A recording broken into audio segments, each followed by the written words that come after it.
بسم اللہ الرحمن الرحیم. عزیز طلبہ و طالبات، سیمسٹر 1 کے لیے تحقیق و تدوین میں اصول تحقیق و تدوین کے سلسلے میں لیکچرز کا سلسلہ جاری ہے، اور اس میں آج آپ لوگوں کو جو لیکچر دیا جا رہا ہے یہ ہے اردو ادب میں تحقیق کی روایت کے حوالے سے.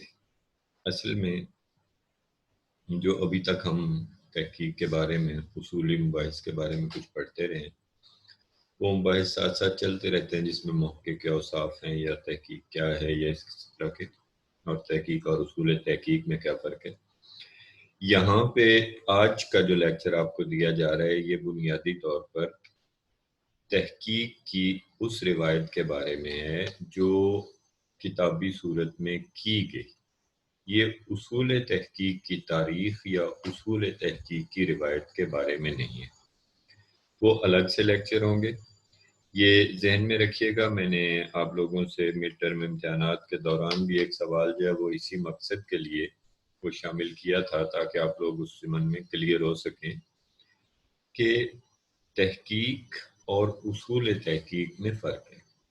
تحقیق وہ عملی کام ہے جو اب تک کیا گیا ہے، جس میں مختلف کتابیں مرتب کی گئی، مخطوطے سامنے لائے گئے،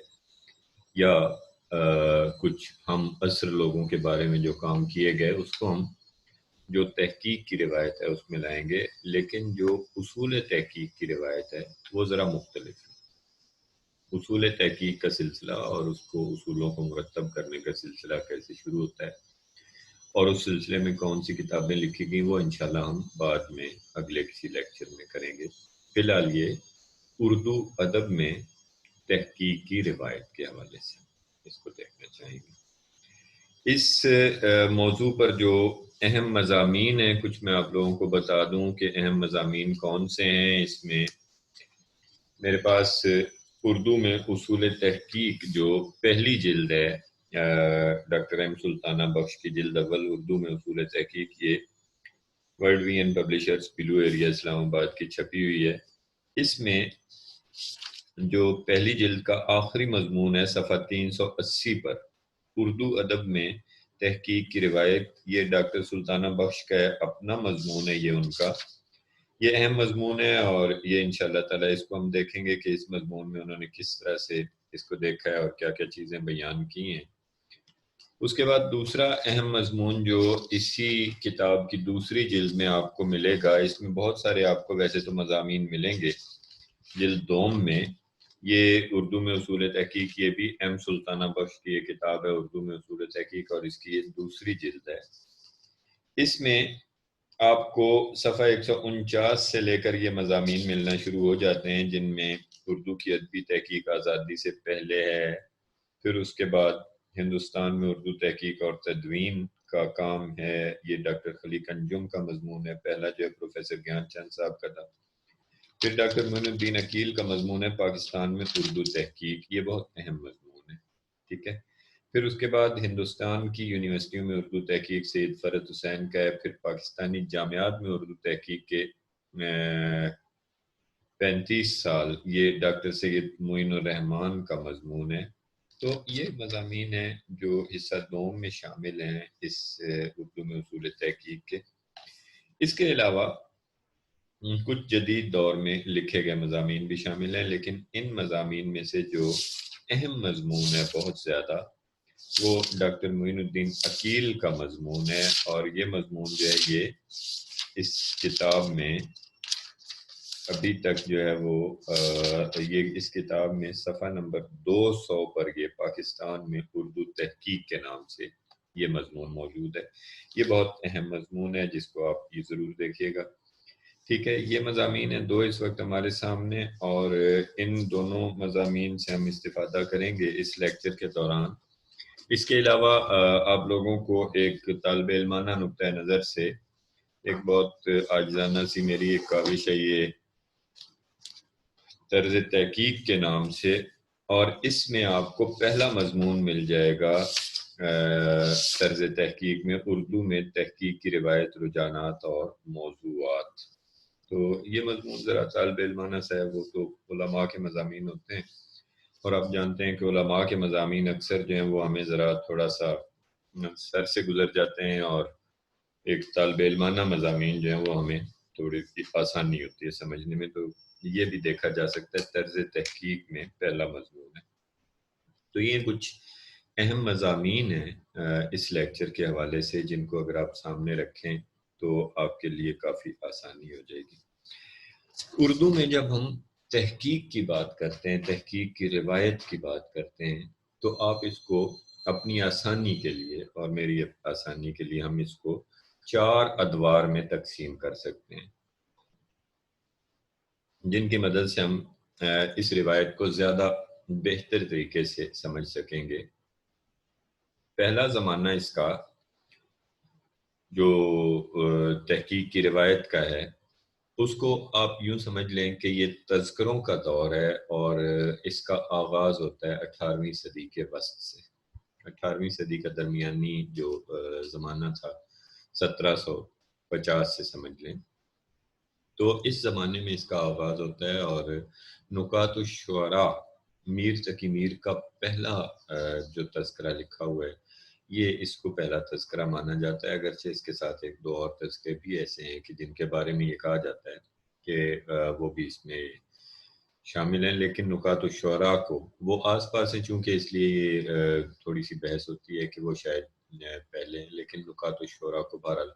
اولین حیثیت حاصل ہے تذکروں کی دنیا میں. نکات الشعراء سے لے کر آب حیات تک جو 1880 میں لکھی گئی، یہ پہلا زمانہ ہے اردو میں تحقیق کی روایت کا. میں نے اس کو کیوں پہلا زمانہ کہا ہے کہ یہاں سے آگے 1857 سے آگے ایک اور زمانہ شروع ہو جاتا ہے، اور 1857 کے بعد جو زمانہ اردو تحقیق میں شروع ہوتا ہے یہ نسبتاً پچھلے دور کی نسبت تھوڑا سا جدید ہے، جس پر انگریزی تہذیب اور انگریزی علوم کے زیادہ اثرات ہیں. اب یہ انگریزی تہذیب کے اثرات کے تحت جو کام کیا گیا اس میں علی گڑھ تحریک کے دوران کیا جانے والا کام زیادہ تر شامل ہے. تو اس کو ہم یوں کہہ سکتے ہیں کہ پہلا زمانہ جو پہلا دور جو تحقیق کا ہے وہ تذکروں کی روایت کا 18ویں صدی کے وسط سے لے کر آب حیات تک. دوسرا دور آپ اس کو علی گڑھ تحریک کے تحت کی جانے والی تحقیق اس کو اور اس کے آس پاس جو تحقیق کی گئی اس کو آپ دوسرا دور اس کا ٹھہرا سکتے ہیں. تیسرا دور جو ہے وہ 20ویں صدی کے محققین کا ہے، جو ایک طویل فہرست ہے ہمارے پاس، ڈاکٹر محی الدین قادری زور سے لے کر حافظ محمود شیرانی تک، جن لوگوں نے تحقیق میں بہت بڑے کارنامے انجام دیے، بہت سے پرانے جو مخطوطے تھے ان کو ایڈٹ کیا، سامنے لائے، اور صحیح معنوں میں اردو ادب میں اور اردو کی دنیا میں انہوں نے بہت زیادہ اضافے کیے. یہ اس کا تحقیق کا تیسرا دور کہا جا سکتا ہے. تحقیق کا جو چوتھا دور ہے وہ اس اعتبار سے بڑا منفرد اور اہم ہے کہ 1990 کے آس پاس آ کے جب کمپیوٹر سامنے آتا ہے تو بہت ساری تبدیلیاں، جس طرح پریس آنے سے دنیا میں جب 17ویں صدی میں پریس آیا تھا اور کتابیں چھپنا شروع ہوئی تھیں تو اچانک ایک تبدیلی آئی تھی علمی دنیا میں کہ وہی کتابیں جن کو قلم سے لکھ کر بڑی مشکل سے 2-4 کاپیاں بنائی جاتی تھیں وہ پھیل گئی اور دور دراز کے علاقوں میں پہنچنا شروع ہو گئی. اسی طرح 1990 تک آتے آتے جب کمپیوٹر ایجاد ہوا اور اس کے بعد جب خاص طور پر انٹرنیٹ ہمارے سامنے آتا ہے تو ایک انقلابی صورت تھی یہ دنیا میں، اور کتابوں کی دستیابی اور ان تک رسائی اور لائبریری اور اس کے علاوہ جو معلومات عامہ کا پھیلاؤ، اسی لیے اس کو انفارمیشن ایج کہا جاتا ہے. تو یہ چوتھا تحقیق کا زمانہ جو ہے وہ انفارمیشن ایج کا دور ہے. اس میں اگرچہ زیادہ کام نہیں ہوا ابھی تک اور بہت کم لکھا گیا ہے. پروفیسر ڈاکٹر محمد کامران کی ایک کتاب جو ہے وہ بہت اچھی مجھے اس میں لگی ہے، جو غالباً میرے کتابوں کے ذخیرے میں موجود ہے. یہ جی کلاسیکی اردو شاعری، آن لائن تنقید اور انگریزی تراجم، یہ کتاب ہے. یہ ڈاکٹر محمد کامران کی کلاسیکی اردو شاعری آن لائن تنقید اور انگریزی تراجم کے نام سے. اور یہ اس دور میں تھوڑا سا مجھے لگا ہے کہ ان نئے رجحانات کے مطابق جو انفارمیشن ایج جو ہے اس میں یہ کس طرح سے تحقیق ہوگی اس کا ایک عکس اس میں نظر آتا ہے اور ایک نیا دور اس میں چلکتا ہوا دکھائی دیتا ہے. بات صورت اس پر ہم بعد میں گفتگو کریں گے. فی الحال میرے سامنے جو موضوع ہے وہ تذکرہ نگاری کی روایت ہے. اردو میں جو پہلا دور ہے ہمارا کہ تذکرے جب لکھے جاتے تھے اردو میں تو وہ کیا روایت تھی اور اس روایت میں ہم کس طرح سے اس کو دیکھتے ہیں. تو اس ضمن میں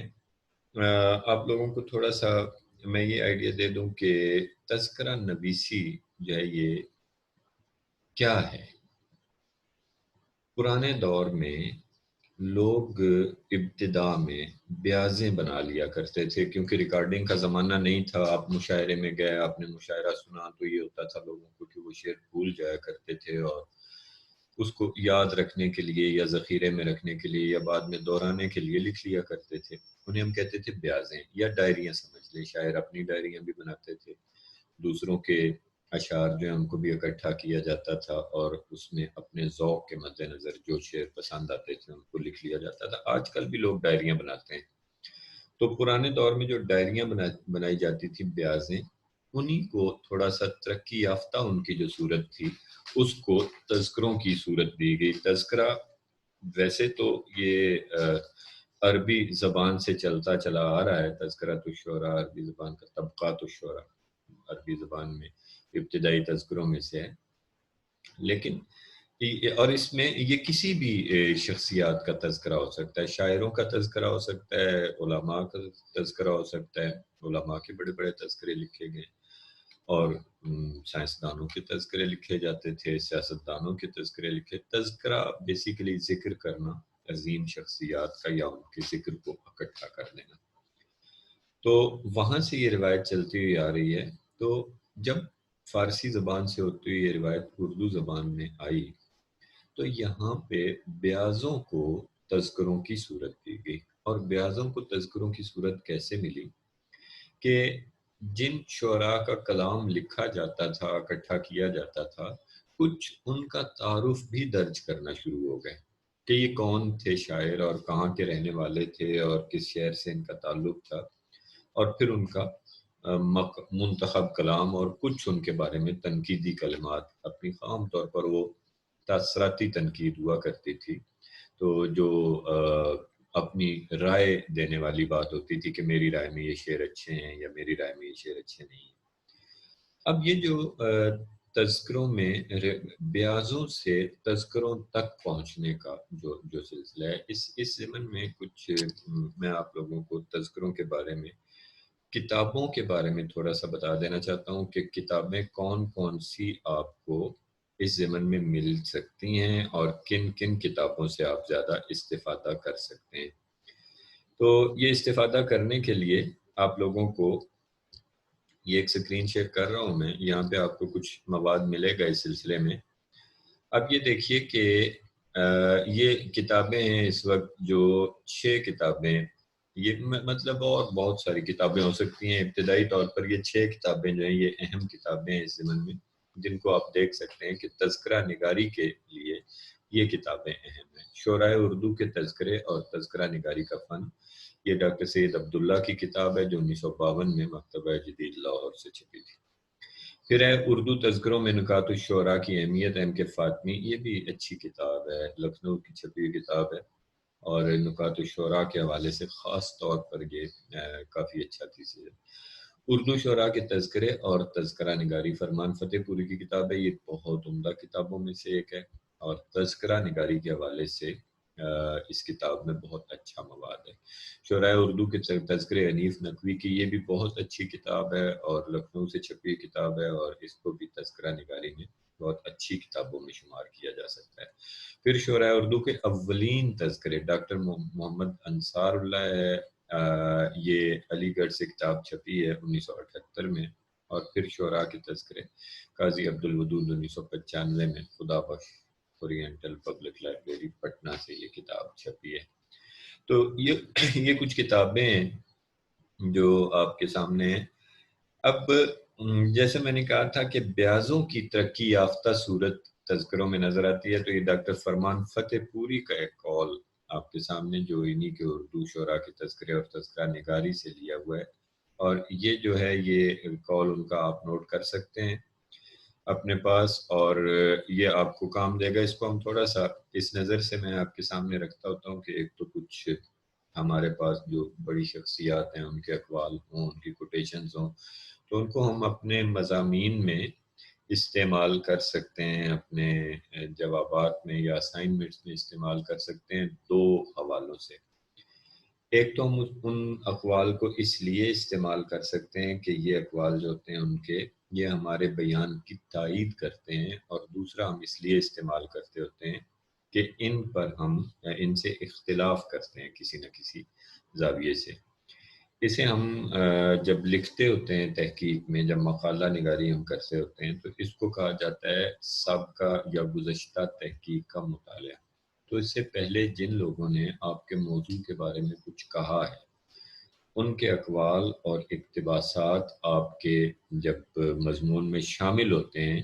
تو ان پر آپ یا تو تبصرہ کرتے ہیں یا ان سے تائید لیتے ہیں۔ تو یہ ڈاکٹر فرمان فتح پوری کا قول ہے کہ تذکرہ نگاری کے مفہوم یا اس کی تعریف کا تعین کرنا چاہیں تو کہہ سکتے ہیں کہ بیاض کی ترقی یافتہ صورت کا نام تذکرہ ہے۔ بیاض میں صرف اشعار کا انتخاب ہوتا تھا، جب اس میں انتخاب اشعار کے ساتھ صاحبان اشعار کے نام اور تخلص کا اضافہ کر دیا گیا تو اس کا نام تذکرہ ہو گیا۔ میرے خیال میں یہاں تھوڑا سا مزید اس کو ذرا فصاحت ہو جانی چاہیے۔ اس صرف اشعار کے ساتھ صاحبان اشعار کے نام اور تخلص نہیں ہوتے تھے، بلکہ ان کے حالات کہ وہ کہاں رہتے تھے، وہ کس قسم کے لوگ تھے، کس قسم کے شاعر تھے یہ، اور یہ کس طرح کی زندگی گزارا کرتے تھے، یہ تھوڑا بہت جو ہے وہ اس میں تذکرہ نگار جو ہیں وہ شامل کر دیا کرتے تھے۔ پھر اس میں کچھ تنقید بھی تھوڑی سی تذکرہ نگار کی طرف سے ہوتی تھی کہ ان کے اشعار کیسے ہیں۔ تو اس حوالے سے تحقیق چونکہ ہمارا موضوع ہے، تذکروں میں تحقیق، تو جب بیاض سے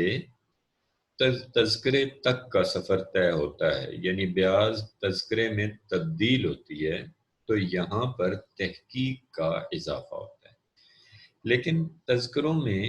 یہ جو تحقیق کے ابتدائی نقوش ملتے ہیں، یہ محض تذکرہ نویس کی ذاتی معلومات پر مبنی ہوتے تھے اور سنی سنائی باتوں پر مبنی ہوتے تھے۔ ان کے پس منظر میں کوئی دستاویزی ثبوت یا کوئی شہادت یا کوئی منطقی دلیل نہیں ہوتی تھی۔ جو معلومات عام طور پر جیسے چاروں طرف سے ہم سنتے ہیں اس طرح سے لکھ دی جاتی تھی، اسی وجہ سے تذکروں میں کی گئی تحقیق کو تحقیقی اعتبار سے اتنا وقیع نہیں سمجھا جاتا۔ تو اس لحاظ سے اگر آپ دیکھیں تو یہ تحقیق جو ہے یہ اپنے معیار کے اعتبار سے کوئی بہت عمدہ تحقیق شمار نہیں ہو سکتی، ایک سنی سنائی باتیں اس میں ہوا کرتی تھیں، لیکن اپنی اہمیت کے اعتبار سے یہ تحقیق بہت زیادہ اہم ہے، اس لیے کہ جس زمانے میں یہ تذکرے لکھے گئے اور جس زمانے میں ان تذکرہ نویسوں نے یہ معلومات ہم تک پہنچائیں، اس زمانے میں اور کوئی ایسا ذریعہ نہیں تھا کہ ان شعراء کے کلام کو، ان کی شخصیت کو اور ان کے بارے میں بنیادی معلومات کو محفوظ کیا جا سکتا۔ اس اعتبار سے یہ تحقیق بہت زیادہ اہم ہے۔ ہو سکتا ہے کہ آج کے دور میں ہم اس کو دستاویزات کی بنیاد پر یا ہم اس کو شہادتوں کی بنیاد پر یا ہم اس کو منطقی اصولوں کی بنیاد پر رد کر دیں اور اس میں کچھ تبدیلیاں کر دیں اور ہم یہ کہہ دیں کہ بھی ایسا نہیں ہوتا تھا،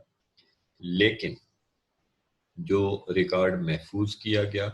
وہ بہت اہم ہے اور اس کی اہمیت سے انکار نہیں۔ چنانچہ بیاضیں اور تذکرے اردو میں تحقیقی کام کے ابتدائی نمونے ہیں جو اپنی اہمیت کے اعتبار سے بہت زیادہ اہمیت رکھتے ہیں۔ اور اس کے بعد جو یہ نمونے تھے یہ تھے کیا، تذکرے بنیادی طور پر لکھے کیسے جاتے تھے، اس پر بھی تھوڑا سا اس کے بارے میں علم ہونا چاہیے کہ یہ تصور لیا کہاں سے گیا تھا اور اردو شاعری میں کیوں یہ کس طرح سے اس کو اپنایا گیا۔ تذکرے بنیادی طور پر جیسے میں نے پہلے عرض کیا کہ عربی سے شروع ہوئے تھے، اور عربی زبان کے شعراء کے تذکرے اور جو ان کی روایت فارسی تک پہنچی تھی، اور فارسی زبان سے آگے یہ تذکرے بڑھتے چلے گئے اور ہم تک آن پہنچے۔ اس میں تذکرہ نگاری میں اگر ہم دیکھیں تو تذکرہ نگاروں نے شروع ہی سے فارسی زبان سے استفادہ کیا تھا ایک نمونے کے طور پر، جیسے فارسی میں تذکرے لکھے جاتے تھے اس طرح سے یہ اردو میں شاعروں کے تذکرے لکھنے شروع کیے تھے، اور اکثر تذکرے جو ہیں وہ فارسی زبان میں، بہت کم تذکرے جو ہیں وہ اردو میں لکھے گئے ہیں۔ جیسے انہوں نے ڈاکٹر ایم سلطانہ بخش نے ذکر کیا ہوا ہے غالباً کہ جو ابتدائی دور کے تذکرے تھے ان میں سے 20ویں صدی میں صرف 2 ایسے تذکرے ہیں جو اردو میں لکھے گئے، اور اس کے علاوہ باقی سارے تذکرے جو تھے وہ فارسی زبان میں لکھے جاتے تھے۔ ٹھیک ہے، تو یہ کہتے ہیں کہ 18ویں صدی میں لکھے گئے، صفحہ نمبر 380 پر ڈاکٹر ایم سلطانہ بخش لکھتی ہیں کہ 18ویں صدی میں لکھے گئے تذکرے 19ویں صدی کے تذکروں کے مقابلے میں مختصر ہیں۔ 19ویں صدی کے ربع اول تک مرزا علی لطف کا تذکرہ گلشن ہند جو کہ 1801 میں لکھا گیا، اور حیدر بخش حیدری کا تذکرہ جو ہے اس کے علاوہ سارے کے سارے تذکرے فارسی میں لکھے گئے، اور یہ سلسلہ کسی نہ کسی طور میر تقی میر کے نکات الشعراء سے لے کر تذکرہ آب حیات یعنی 1880 تک برابر قائم رہا۔ اب آپ یہ دیکھیے کہ یہ تقریباً 50-60 تذکرے جو 150 سال کے عرصے میں لکھے گئے، اس میں سے صرف 2 تذکرے آب حیات تو بعد ازاں آیا، 18ویں صدی میں لکھے گئے تذکروں میں سے صرف 2 ایسے تھے کہ جو اردو زبان میں لکھے گئے، اس کے علاوہ باقی سارے کے سارے تذکرے فارسی زبان میں لکھے جاتے تھے، جن کے اب ترجمے کر کے تو ان کو سمجھنے کے قابل عام طالب علم کے لیے بنایا گیا جو فارسی نہیں جانتے۔ تو تذکروں کی روایت میں یہ ذہن میں رکھنے کی بات ہے کہ فارسی زبان سے یہ روایت آئی تھی، اور یہ تذکرے فارسی زبان سے ہی ایک متاثر ہو کر لکھنا شروع کیے گئے تھے۔ اس سلسلے میں اس کے بارے میں فارسی زبان کے جو تذکرے تھے، اب چونکہ فارسی سے یہ روایت ہم تک پہنچی ہے تو اس میں تھوڑا سا فارسی کے تذکرے ہوتے کیسے تھے، اس میں ہمارے سامنے ایک سوال آتا ہے کہ ان میں تحقیق کا معیار کیا ہوتا تھا فارسی زبان کے تذکروں میں، اور وہ تحقیق کیسی کی جاتی تھی۔ تو یہ ایک حنیف نقوی کا ایک بیان ہے، ذرا اس کو ایک نظر دیکھیے، شعراء اردو کے تذکرے میں، وہ اتر پردیش اردو اکادمی سے یہ 1998 میں کتاب چھپی ہوئی ہے۔ اس کو ذرا دیکھیے گا کہ فارسی تذکرہ نویسوں نے، اب وہ حنیف نقوی لکھتے ہیں کہ فارسی تذکرہ نویسوں نے انتخاب کلام کی جامعیت و نفاست کا بطور خاص اہتمام کیا ہے۔ حالات زندگی کے انضباط کو وہ ثانوی حیثیت دیتے ہیں، لیکن نہ تو ان کے ہاں عام طور پر کسی محققانہ طریقہ کار کا کوئی تصور ملتا ہے، اور نہ تواریخ و سنین کا التزام ان کے معمولات میں شامل ہے۔ اردو کے تذکرہ نویس بھی اسی روش پر کاربند اور انہی رجحانات و میلانات سے متاثر ہے۔ اب ذرا آپ غور کریں کہ اس بیان میں اس دور میں فارسی میں لکھے گئے تذکرے اور ان فارسی تذکروں کی جو روایت اردو میں آتی ہے ان میں کی جانے والی تحقیق کے بارے میں انہوں نے ایک نقطہ نظر پیش کیا حنیف نقوی نے، کہ جس میں اب وہ کہہ کیا رہے ہیں کہ حالات زندگی جب لکھا کرتے تھے تو اس کو ثانوی حیثیت حاصل ہوتی تھی، نہ تو کوئی اس میں اہتمام کیا جاتا تھا کہ کب پیدا ہوئے، کس سن میں تھے، کیا لکھا تھا، اور نہ کوئی خاص تحقیق کی جاتی تھی، اور محققانہ طریقہ کار نہیں تھا۔ محض یہ بتا دیا جاتا تھا، جیسے ہم نے کہا کہ سنی سنائی کر دی جاتی تھی، تو بتا دیا جاتا تھا کہ یہ فلاں صاحب تھے اور فلاں جگہ رہتے تھے اور ایسے ایسے بندے تھے اور ان کا یہ کلام ہے۔ انتخاب کلام میں بہت زیادہ احتیاط کی جاتی تھی کہ کون سا کلام ان کا جو ہے شامل کیا جائے اور کون سا کلام جو ہے اس کو رہنے دیا جائے۔ تو اس اعتبار سے فارسی زبان سے جب اردو میں تذکروں کی روایت داخل ہوتی ہے تو ہمیں معلوم ہوتا ہے کہ تذکرہ نویسی جو ہے اس میں فارسی زبان میں جس طرح کے تحقیقی رجحانات تھے وہی رجحانات اردو زبان میں بین ہی منتقل ہو گئے، اور جس طرح فارسی زبان کے تذکروں میں انتخاب کلام پر زیادہ زور ہوتا تھا اور شاعر کے آلات اور اس کے واقعات کے بارے میں اتنا زیادہ زور نہیں دیا جاتا تھا، اسی طرح اردو میں بھی وہی روش اختیار کی گئی۔ اب ذرا اگر آپ غور کریں کہ یہ روش کیوں اختیار کی گئی، ایسا کیوں ہوا، اس کی وجہ پر اگر آپ غور کریں تو حقیقت یہ ہے کہ اس زمانے میں ہمارے تذکرہ نگاروں میں اور ہمارے محققین میں اتنا شعور نہیں تھا کہ وہ کسی شاعر کے کلام پر معاشرے کے اثرات اور اس کی سماجی نفسیات اور اس کے اجتماعی لاشعور اور اس طرح کے جدید جو علوم ہیں جن کے حوالے سے اب شاعری کو دیکھا جاتا ہے، اس قسم کی کسی بھی جو ہے وہ تنقیدی بصیرت کے ساتھ ان کے کلام کا جائزہ لیتے۔ اس دور میں صرف اپنا ذوق رہنما تھا اور حتمی تنقید تاثراتی تنقید ہوا کرتی تھی۔ چنانچہ ایک تذکرہ نویس کو صرف اس بات سے غرض تھی کہ وہ جو کچھ پڑھ رہا ہے یا جو شعر اس کے سامنے ہے یا جو کلام اس کے سامنے ہے وہ کیسا ہے، اور فی زمانہ اس دور میں جو لوگ شعر سنتے تھے اور جو ایک عمومی معیار تھا ذوق کا وہ اس پر پورا اترتا ہے یا نہیں، اور اسی حوالے سے وہ انتخاب کلام ان کا ہوتا تھا۔ تو اس اعتبار سے اگر آپ دیکھیں تو تذکرہ نویسی کے دور میں زیادہ کاوش سے تحقیق کرنے کی یا زیادہ کوشش سے تحقیق کرنے کی اتنی ضرورت ہی محسوس نہیں کی جاتی۔ چنانچہ جب فارسی زبان سے تذکرہ نویسی کی روایت اردو زبان میں آئی تو اس کو بھی محض کلام پر زیادہ توجہ رکھی گئی اور شاعری کے انتخاب کو زیادہ اہمیت دی گئی۔ جو شعراء کے حالات تھے جہاں زیادہ تحقیق کی ضرورت تھی اس کو اتنی اہمیت نہیں دی گئی۔ تو اب ذرا ہم یہ دیکھیں گے کہ یہ جو فارسی تذکرے ہیں ان تذکروں میں جو چیزیں تھیں ان کو کیسے بہتری کی طرف یہ کیسے چلی یہ چیزیں، یہ یہاں پہ مالک رام نے ایک اردو میں تحقیق یہ ایک مضمون لکھا جو دوسری جلد میں شامل ہے سلطانہ بخش کی، وہاں سے میں آپ کو ایک جو ہے اقتباس چھوٹا سا آپ کے سامنے پیش کر رہا ہوں مالک رام کا۔ وہ کہہ رہے ہیں کہ جوں تذکرہ نویسی کے فن میں ترقی ہوتی گئی اور بعد کے آنے والوں کے سامنے پہلے کی مثالیں آنے لگیں تو انہوں نے آلات جمع کرنے کا زیادہ التزام کیا۔ یعنی پہلے تو جو ہے وہ صرف کلام کی طرف زیادہ توجہ ہوتی تھی، لیکن جیسے جیسے ترقی ہوتی گئی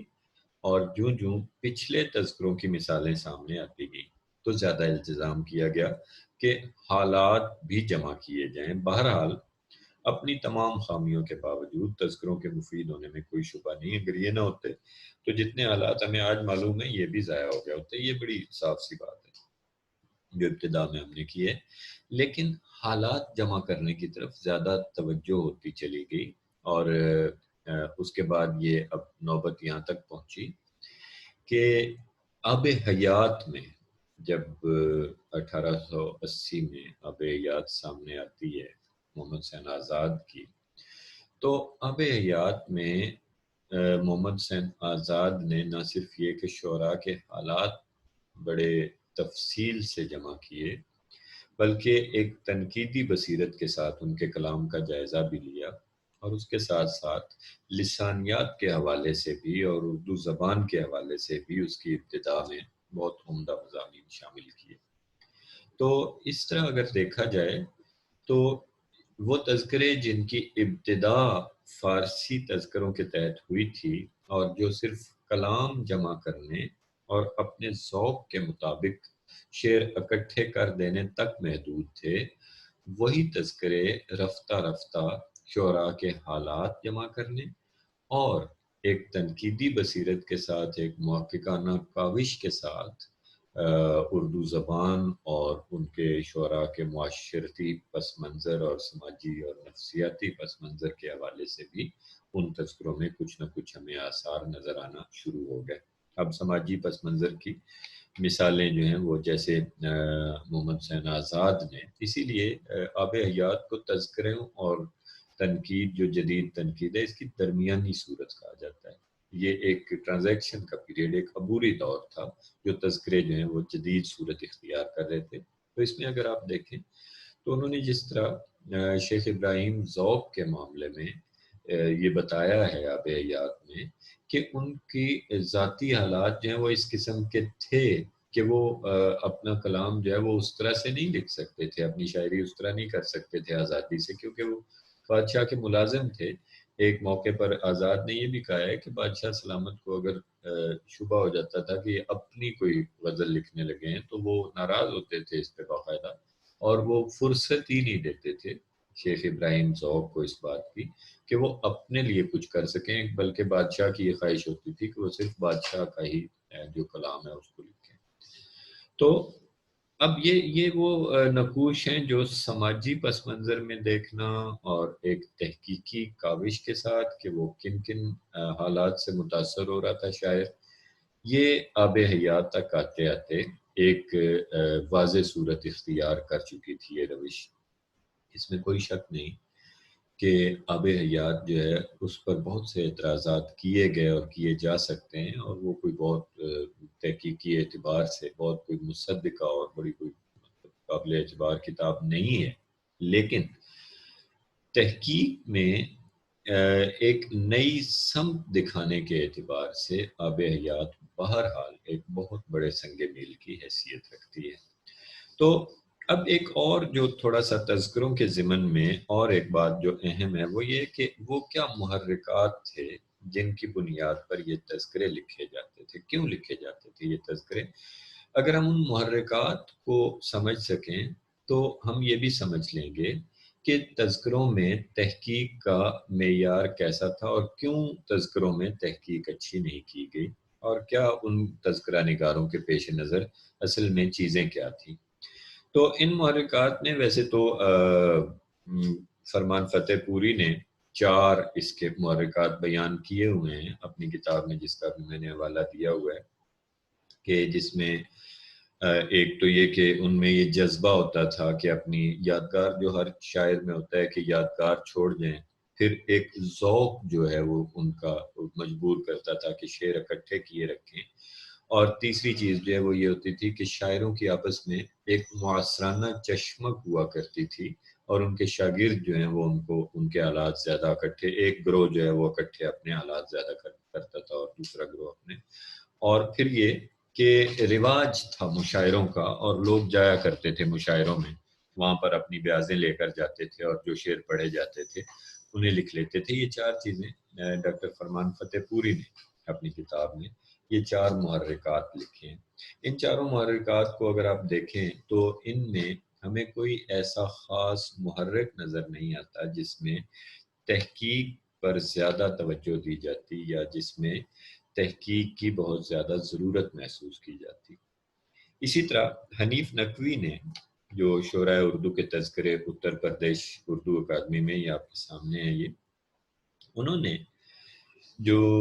محرکات دیے ہیں ان کو بھی ایک نظر ہم دیکھیں تو پہلا نام بقائے نام کی آرزو، پہلا الف وہ کہتے ہیں، پہلا محرک جو تھا وہ ظاہر ہے وہی ڈاکٹر فرمان فتح پوری نے جو بیان کیا، یہی محرک انہوں نے بھی بیان کیا کہ ایک اپنا نام زندہ رکھنا چاہتے تھے۔ اب اپنا نام زندہ جب رکھنا چاہتے تھے تو ظاہر بات ہے کہ اس میں اگر آپ غور کریں تو کوئی بھی ایسی بات وہ کیوں لکھتے کسی کے بارے میں یا اپنے بارے میں کہ جو ان کے نام کو بدنام کرنے والی ہوتی۔ چنانچہ وہ تمام باتیں جو اچھی تھیں اپنے بارے میں اور اپنے جو معاصر جو جن کے ساتھ ان کی کوئی رنجش تھی یا اختلافات تھے ان کے بارے میں کچھ باتیں ایسی انصاف بہت کم لوگ کرتے تھے، یعنی اگر مختصراً دیکھا جائے تو انصاف بہت کم کرتے تھے، اور زیادہ کوشش ہوتی تھی کہ یا تو بدنام کیا جائے یا اپنے آپ کو بلا وجہ میں زیادہ بہتر بنا کر پیش کیا جائے۔ پھر ارباب کمال کی قدر شناسی۔ اب یہ بھی ہے کہ بڑے بڑے نواب جو ہیں ان کی کوشش ہوتی تھی کہ لکھنے والوں کا کلام جو ہے اس کو اکٹھا کر لیا جائے، اس کو ایک جگہ جمع کر لیا جائے، بیاضیں ترتیب دی جاتی تھی۔ بہت بڑی خدمات جو ہیں وہ ادب کے حوالے سے ان نوابوں کی اور قدر شناسوں کی بڑی خدمات ہیں جنہوں نے یہ اکٹھا کیا تھا۔ پھر ادبی و تحقیقی ذوق کی تسکین جو عام افراد کے لیے تھی، وہ شعر لکھ لیا کرتے تھے۔ اس میں پھر کیونکہ ان پر کوئی قدغن نہیں تھی، کوئی پابندی نہیں تھی، تو وہ کس کا شعر ہے اس پر بھی زیادہ توجہ نہیں دیتے تھے، جس کی وجہ سے الحاقی کلام کے مسائل بھی بہت زیادہ کہ ایک شاعر کا کلام دوسرے کے نام سے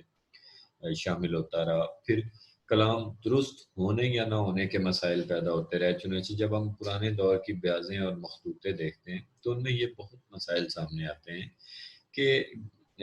کئی اشعار جس طرح چاہا لکھ دیا اور جیسے جس کے نام سے اس کو شامل کر دیا، تو اس طرح ان بیاضوں میں بہت سی تحقیقی غلطیاں شامل ہوتی چلی جاتی تھیں۔ پھر تاریخی شعور، یہ حنیف نقوی نے لکھا تھا کہ ایک تاریخی شعور تھا لوگوں میں جو پڑھے لکھے اس زمانے کے لوگ تھے کہ تاریخ جو ان شعراء کی ہے اس کو محفوظ ہونا چاہیے مرتب ہو کر۔ یہ بڑی اہم بات ہے۔ یہ دانستہ یا شعوری سطح پر یہ شعور تھا یا نہیں، بہر صورت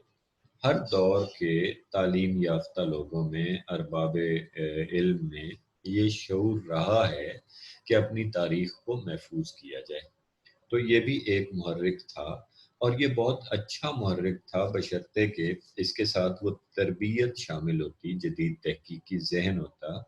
اور درست تاریخ مرتب کرنے کی ایک کوشش ہوتی۔ لیکن چونکہ اس زمانے میں اتنا ابھی یہ صورت نہیں تھی، اس لیے تذکروں میں جو تحقیق کا معیار نظر آتا ہے وہ تاریخی اعتبار سے بھی کوئی اتنا زیادہ اتھینٹک نہیں ہے۔ البتہ یہ ضرور ہے کہ محفوظ کر دیا گیا بہت ساری ایسی شخصیات کو جو اگر تذکرے نہ ہوتے تو دوسری صورت میں شاید وہ ماضی کا حصہ بن جاتی ہیں اور ماضی کی گرد میں کہیں گم ہو جاتی ہیں۔ پھر اس کے بعد وہ کہتے ہیں رقابت اور معاصرانہ چشمکیں، اس نے بہت اہم کردار ادا کیا۔ بیسیکلی یہ جو لکھا ہے نا فرمان فتح پوری صاحب نے بھی اور حنیف نقوی صاحب نے بھی، کہ یہ جو معاصرانہ چشمک ہوتی تھی یہ بہت اہم کردار ادا کرتی تھی۔ ہوتا یہ تھا کہ اساتذہ کے سلسلے ہوتے تھے جن کے آگے سینکڑوں شاگرد ہوتے تھے، اور اکثر تذکرے جو ہیں وہ شاگردوں نے، جیسے جو ہیں وہ مصفی کے شاگردوں نے ان کے تذکرے جیسے لکھے، تو یہ اکثر شاگردوں نے تذکرے لکھے اور انہوں نے اپنے ساتھ اپنے استاد اور اپنے جو اس کے ساتھ استاد کے شاگرد تھے ان کے نام محفوظ کیے۔ اور پھر ادبی گروہ بندی، اس میں گروہ بندیاں بن جاتی تھیں، جو وہی معاصرانہ چشمک میں ہی آ جاتا ہے، جو اپنے گروہ کے لوگوں کو اس میں زندہ رکھنے کے لیے تاریخ میں ان کے تذکرے لکھا کرتے تھے۔ پھر احباب و اعزاء کی فرمائشیں، یہ ایک عمومی چیز ہوتی تھی کہ ایک کاپی جو ہے وہ تیار کی جاتی تھی، اس کو بہت تحفہ سمجھا جاتا تھا، اس میں لکھ کر ایک بیاض کی صورت میں کسی کو پیش کرنا، کیونکہ پریس تو تھا نہیں تو کتاب جو ہے اس کی بڑی اہمیت تھی، اور کتاب ایک بڑی نادر اور نایاب چیز شمار ہوتی تھی، تو فرمائشوں پر بھی لکھے جاتے تھے۔ پھر سرپرستوں کی خوشنودی ہوتی تھی، جو محرک تھا، معاشی محرکات ہمیشہ سے آپ کو پتہ ہے کہ دنیا میں ہر چیز کے پس منظر میں رہے ہیں، تو اس وقت بھی تذکرے مرتب کرنے والے انعام کی خاطر بھی تذکرے مرتب کیا کرتے تھے، اور وہ تذکرے جو ہیں وہ نوابوں کو پیش کرتے تھے، اور اس کے بعد وہ اور پھر آخری پوائنٹ حنیف نقوی صاحب نے لکھا ہوا ہے مشاعروں کی گرم بازاری۔ اس سے مراد یہ ہے مشاعروں کی گرم بازاری سے کہ وہی جو انہوں نے کہا ہے کہ مشاعروں کا ایک رواج تھا اور وہ رواج جو ہے اس کے مطابق کیے جاتے تھے۔ اس کے بعد تھوڑا سا آخری جو آج کے اس لیکچر کا میں آپ کے سامنے کہ یہ تذکرے کس قسم کے ہوا کرتے تھے، کیا ان کی کیٹیگریز ہوتی تھیں، یہ بھی جاننا تحقیق کے اعتبار سے اہم ہے۔ اس ضمن میں آپ کے سامنے ڈاکٹر سید عبداللہ کا جو ایک کوٹیشن ہے وہ میں آپ کے سامنے رکھی۔ انہوں نے 7 اقسام بیان کی ہیں ان تذکروں کی، شعراء اردو کے تذکرے اور تذکرہ نگاری کا فن ان کی کتاب ہے جو 1968 میں چھپی تھی۔ 7 انہوں نے قسم کے تذکروں کا ذکر کیا ہوا ہے۔ آپ ان 7 قسم کے تذکروں پر اگر غور کریں تو ڈاکٹر سید عبداللہ نے تو یہ ذکر کسی اور مقصد کے لیے کیا ہوگا، لیکن ہم اپنے نقطۂ نظر سے دیکھیں کہ تحقیق ان تذکروں میں کس قسم کی ہوتی تھی، تو یہ 7 تذکروں میں آپ کو 7 قسم کی تحقیق ملے گی۔ پہلی قسم تھی وہ تذکرے جن میں صرف اعلیٰ شاعروں کے آلات اور ضمناً کلام کا انتخاب ہے۔ اب یہ ہر صورت ان کی ظاہر ایک معاشرے میں ان کا جو نام بنا چکے ہوتے تھے، بڑے نام ہوتے تھے ان کے، اور ان کے بارے میں جو باتیں مشہور ہوتی تھی ان کو لکھ دیا جاتا تھا، ٹھیک ہے۔ اس کے بعد دوسری صورت یہ ہوتی تھی وہ تذکرے جن میں قابل ذکر شعراء کو جگہ دی گئی ہے۔ اب یہاں پہ قابل ذکر کا تعین جو ہے، اس کا معیار کا تعین جو ہے وہ خود جو تذکرہ نگار ہے وہ کیا کرتے تھے، اور ان کی یہ مرضی ہوتی تھی کہ وہ جس کو چاہیں شامل کریں، جس کو نہیں۔ چنانچہ ان تک جو پہنچی ہوئی چیزیں ہوتی تھی وہ انہی کو شامل کر دیتے تھے، اور وہ کوئی کاوش، کوئی خصوصی کوشش اس ضمن میں نہیں کرتے تھے جو تحقیق کا حصہ نہیں ہے۔ تحقیق یہ نہیں ہے کہ آپ وہ بیان کریں جو آپ تک پہنچا ہے، بلکہ تحقیق یہ ہے کہ آپ وہ بیان کریں جس تک آپ پہنچیں۔ تیسری چیز وہ تذکرے جن میں شعراء کا عمدہ اور مفصل کلام پیش کیا گیا ہے۔ یہ زیادہ تفصیل کے ساتھ جو تذکرے مرتب کیے جاتے تھے، ان میں زیادہ تحقیقی کاوش کی جاتی تھی، اس میں زیادہ چیزیں شامل کی جاتی تھیں۔ یہ تیسری قسم کے تذکروں میں تذکرہ نگار کی زیادہ کوشش اور تحقیق شامل ہوتی تھی۔ اور چوتھا وہ ہے وہ تذکرے جن میں شاعروں کو طبقات میں تقسیم کیا گیا ہے۔ اب یہاں پہ ایک تحقیقی شعور جو ہے وہ سامنے آنا شروع ہو جاتا ہے کہ اگر آپ اس کو مختلف گروہوں میں بانٹ لیں گے تو ہر گروہ کے لیے آپ کو معلومات حاصل کرنا اور ان معلومات کو ترتیب دینا زیادہ آسان ہوتا چلا جائے گا، ٹھیک ہے۔ اور پھر پانچویں جو قسم ہے وہ کہتے ہیں وہ تذکرے جن میں شاعری کے مخصوص دور پر بحث کی گئی ہے۔ اب یہ تذکرے جو ہیں ان میں ایک واضح تحقیقی شعور نظر آتا ہے، جس میں ایک زمانے کے خاص رجحانات کو سامنے لانے کے لیے ان کی طرف رجوع کیا گیا اور ان کو سمجھنے کی کوشش کی گئی ہے۔ یہاں سماجی تحقیق دور جہاں آئے گا وہاں سماجی تحقیق جو ہے اس کا تصور آئے گا کہ اس دور کے معاشرے کے رجحانات کو سمجھنے کے لیے معلومات حاصل کی گئی۔ پھر چھٹا جو آپ کے سامنے آتا ہے وہ تذکرے جو وطنی یا ادبی گروہ کے نمائندے، یعنی یہ کسی خاص وطن یا کسی خاص گروپ کی نمائندگی، یہ بھی سماجی تحقیق کے ضمن میں آتا ہے، لیکن اس میں زیادہ تر جو ہے وہ تعصبات دہراتے تھے، اس لیے یہاں تحقیق کی بجائے زیادہ تر جو ہے وہ سنی سنائی باتوں پر زیادہ زور دیا جاتا تھا۔ اور ساتویں قسم وہ ہے کہ وہ تذکرے جن کا مقصد محض تنقید سخن اور اصلاح سخن ہے۔ یہاں بھی زیادہ اگرچہ اس قسم کے تذکروں میں تنقید پر زیادہ توجہ دی جاتی تھی، لیکن تحقیق کے اعتبار سے یہ تذکرے بھی اہم ہیں، کیونکہ ان کی مدد سے ہمیں اس زمانے کے تنقیدی شعور اور اس زمانے کے تنقیدی اصولوں کے بارے میں بھی کچھ معلومات حاصل ہوتی ہیں۔ تو اس طرح ہم نے یہ دیکھا ہے کہ تذکرہ نگاری کی اس روایت میں جو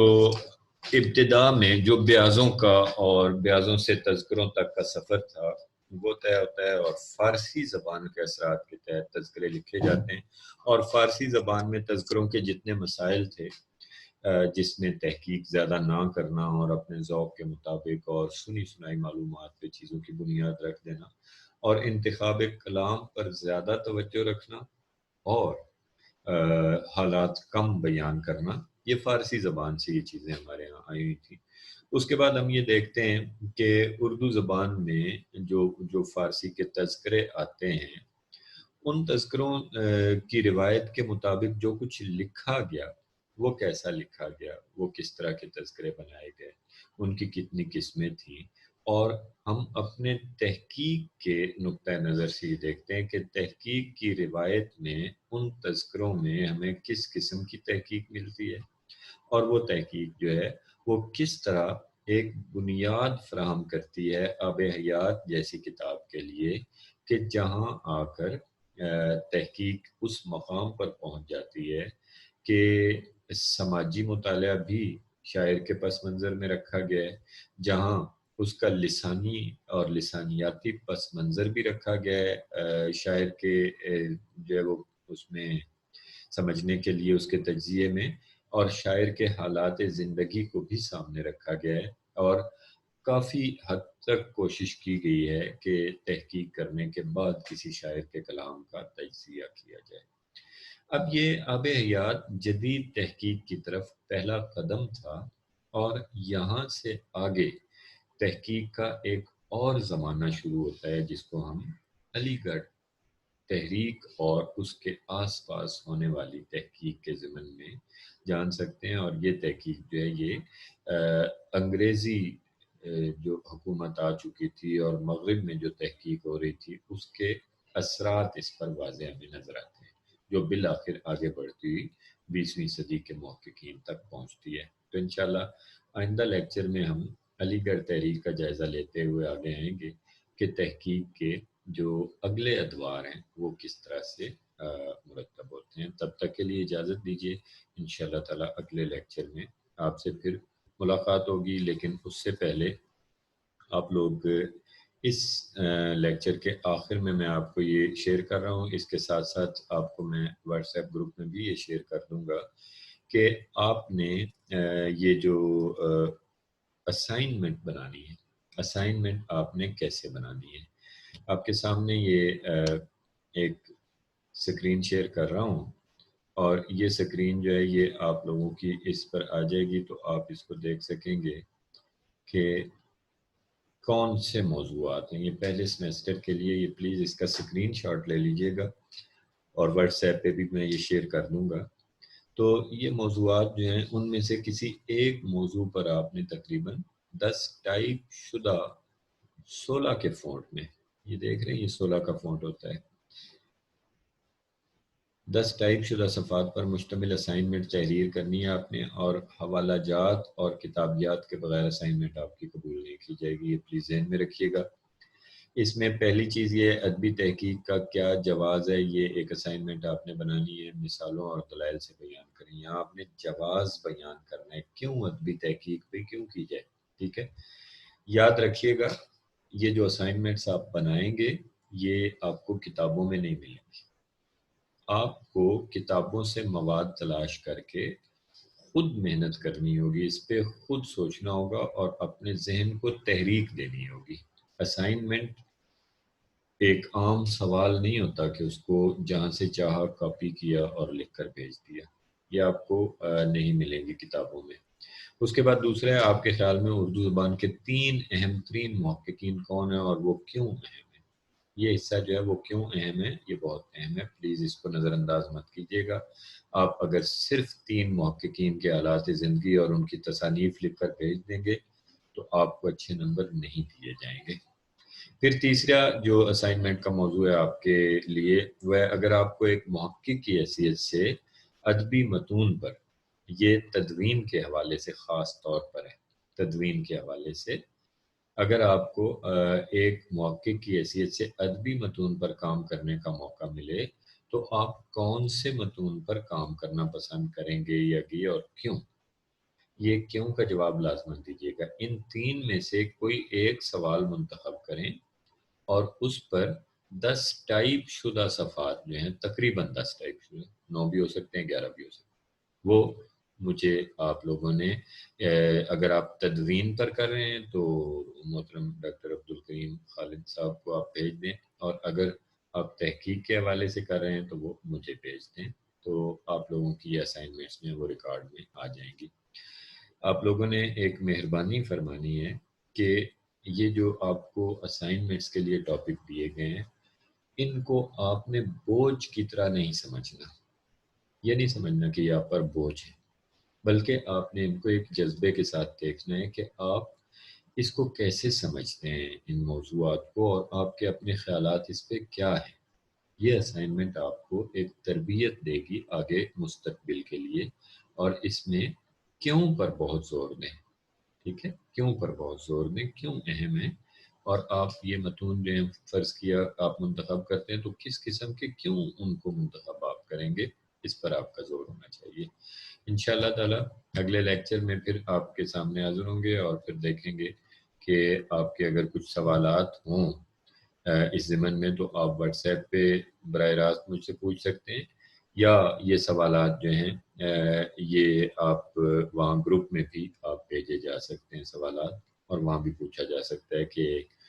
ان اسائنمنٹس کے ضمن میں ہم کس طرح سے پروسیڈ کر سکتے ہیں۔ لیکن یہ یاد رکھیے گا کہ وہاں پہ وضاحت نہیں کی جائے گی، وہاں پہ آپ کو تفصیلات نہیں بتائی جائیں گی کہ یہ اسائنمنٹ کیسے لکھنی ہے آپ نے خود ہے۔ بہت شکریہ، انشاءاللہ تعالی اگلے لیکچر میں